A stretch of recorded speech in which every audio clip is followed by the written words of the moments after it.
Hello mga bata! For today's video, we will discuss about solving quadratic inequality. Pero bago ang lahat, ano nga ba ang quadratic inequality? What is quadratic inequality? A quadratic inequality is a mathematical expression that compares a quadratic function, a polynomial of degree 2, with an inequality sign greater than, less than, greater than or equal to, less than or equal to, or not equal to. Step in solving quadratic inequality. Express the quadratic inequality as a quadratic equation in the formula of ax squared plus bx plus c is equal to 0 and then solve for x. Second step, locate the numbers found in step 1 on number line. The number line will be divided into 3 regions. Third step, choose a test point each region and substitute the test point to the original inequality. If it's held true, then the region belongs to the solution set. Otherwise, it is not part of solution set.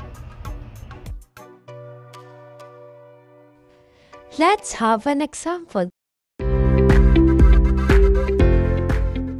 Once again, my name is Miana Sandra Lima Bansay. So we were going to explain the first examples of quadratic inequalities. Our first example is x squared minus 10x plus 24 is less than to 0.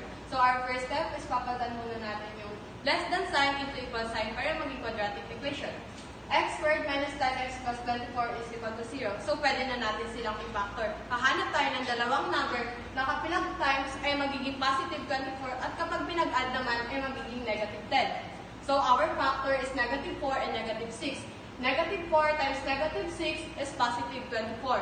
Negative 4 plus negative 6 is negative 10. So, hahanapin na natin ang dalawang value ng x. So, x minus 4 is equal to 0. Yung 4, itatranspose natin siya, so magiging positive 4 siya. So, our x sub 1 is positive 4. X minus 6 is equal to 0. Ganun din, gaya nung nauna, yung negative 6, itatranspose natin siya, kaya magiging positive 6 siya. So, our x sub 2 is positive 6.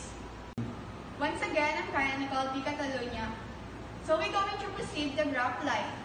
So, yung final answer natin sa x1 and x2, bibilugan natin sila sa graph line. Yung 4 and positive 6. So, we're going to proceed the region A, B, and C. So, the region A is 4, positive infinity, and then the region B is 4, 6. And this region C is 6, positive infinity. So, we're going to proceed the region test point checking. So, yung value ng x is papalitan natin siya ng positive 3. Baka siya naging positive 3 kasi siya yung katabi ng positive 4. So, 3 squared is equals to 9. Then, negative 10 times 3 is equals to 30. Then, copy natin yung plus 24 less than 0. So, 9 minus 30 plus 24 less than 0 is equals to 3. And copy natin yung less than 0. So, final answer is 3 less than 0. And the result is false. Kasi mas mababa yung 0 sa 3. Now let's proceed for our region testing in our region B. So, lahat ng value ng x ay papalitan natin siya ng positive 5. As you can see naman, dito, siya ang pinakamalapit na value ng 4 at 6. So, then dito napalitan na natin lahat ng value ng x as 5. So, ang sagot is 25 minus 50 plus 24 is less than 0. So, negative 21 plus 24 is less than 0 is equals to negative 1 is less than 0, which is 2. So, sa region C, napalitan na natin yung value ng x. So, yung pinalit natin is 7. 7 squared is equals to 49. The negative 10 times 7 is equals to negative 70. So, copy natin plus 24 less than 0. So, 49 minus 70 is equals to negative 21. So, copy natin plus 24 less than 0. So, negative 21 plus 24 less than 0 is equals to 3 less than 0. So, the result is false. And our interval notation is 4, 6.